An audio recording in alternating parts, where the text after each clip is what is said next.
Most brands think that the only way to go overseas is actually finding a local distributors to bring your products over there. I'm here to tell you that thinking might be outdated already and it's actually slowing you down on getting into your dream markets. Many brands, when you are successful in your local market, you start thinking of going overseas. And if you talk to traditional import-exporters, you'll hear the most common practice is actually go to trade show, try to go there, try to meet the local distributors and get them to agree to sell your products. Now, that thinking is correct for as long as trade has been existed. But I don't think enough people are talking about what are the trade-offs of finding a distributors. It can take you 2 years, 3 years, and 5 years. You pay upfront $10,000 to go into these trade shows without actually know if you're able to convert anyone.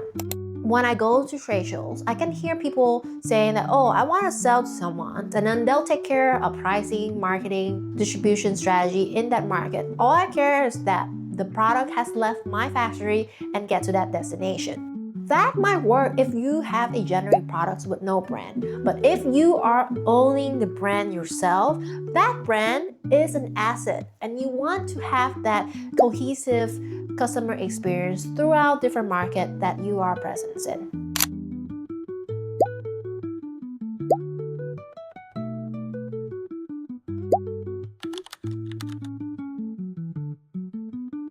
My business helps with brands who want to go overseas, find different channels to get over there. I started this cross-border e-commerce consultancies because I believe that online channels is actually a perfect market entry tool for you who own the brands to bring the products overseas.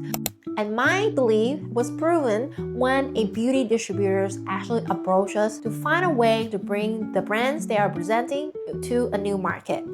So not only brands should get on this online channel strategy, but distributors themselves should also looking in building their online distributions capability.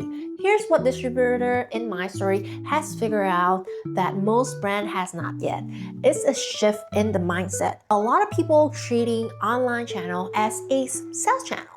You sell retail, you sell offline, you sell HoReCa, and you sell online. However, when looking overseas, this is actually the fastest and cheapest way that you can validate if the market wants your products before investing hefty amount of capital and stocks going to that market. We also see that a lot of retail distributors actually prefer and prioritize bringing viral brands into their space because they have limited spot to showcase brands and they want to cater high demand traffic from people who found different products online. Going online first into a new market also maybe not a compromise, but it's actually a very first smart move because how consumer has changed their purchasing behavior. A recent webinar with PayPal, our partner, in the recent market research, they've learned that Millennial and Gen Zs, the latest consumer generations, has shifted their purchase behavior. People would research a brand online, looking through social medias, videos, websites, do their research before deciding either to purchase online directly or at retail. No longer they go to a store, see a new brand, pick it up, and just put it in their basket. They want to know if that is the brand that people vouch for, and with online channel and social media, that's the fastest way for them to see authentic customer reviews. If that's how consumer has changed their way to purchase, do we need to have the first touch point as retail presence? Going online first to a new market might be your competitive advantage with all the other brands in the local market. You can control speed, you can list on a local marketplace. Example in South Asia, there's Shopee, Lazada, TikTok Shop that allow you to list within 3 to 5 days and start selling on their marketplaces. You retain control, you communicate directly with your customer, setting the pricing, setting the promotions, and setting the overall brand experience that the consumer will have with you. You have lower risk, especially for products like beauty or supplements or cosmetics that usually require a upfront amount of licensing costs to get into the market. For brands like cosmetics, supplements, food, where usually you have a lot of different varieties of products, this is also a very cost-effective way to test the demand of your portfolio before committing to high volume transactions within the market. And when you do bring in distributors, you, a viral, well-known online brand, will have much more advantage compared to brands that are cold reaching and finding and begging distributors to work with them.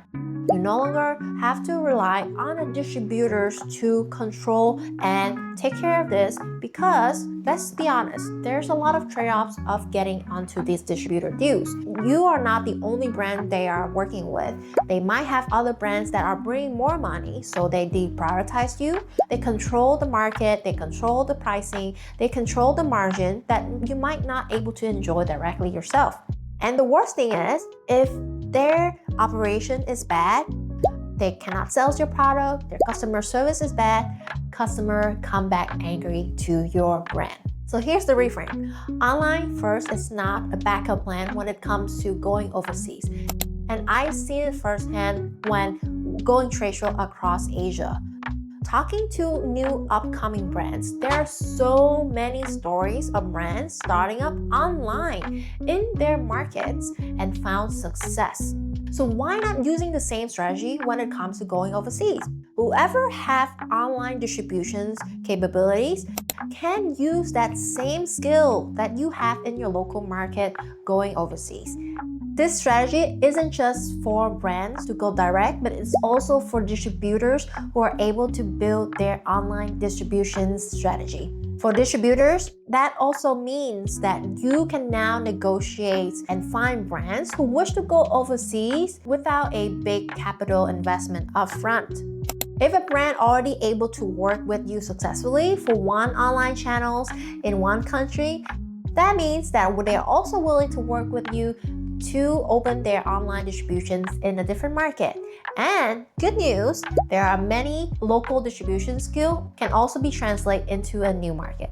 And that is exactly what the distributors in my story was able to unlock. They were able to secure better distribution deals with their existing brand and open conversations about bringing new revenue and getting into new markets.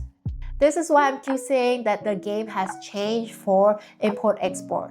And the ones winning right now are the ones stop thinking online channel as a strategy channel, but thinking as a market entry tool whenever you look into a new market. So if you're a brand who are looking to bring your products in South Asia or North America, and you wanted to decide if you want to find a distributors or going online first, that is the exact conversation that I would love to have with you. Drop me a message or comment below. Let's figure out what is the right first step for your products. If you are distributors who understand online channels is a competitive advantage, possess those skills, and want to translate those skills and expand your market overseas, I would love to have those conversations with you as well. On this channel, I break down Go Global strategy as well as business tips for founders, as I am also a fourth-time founder myself. If you like this kind of content, make sure to subscribe and I'll see you in the next video.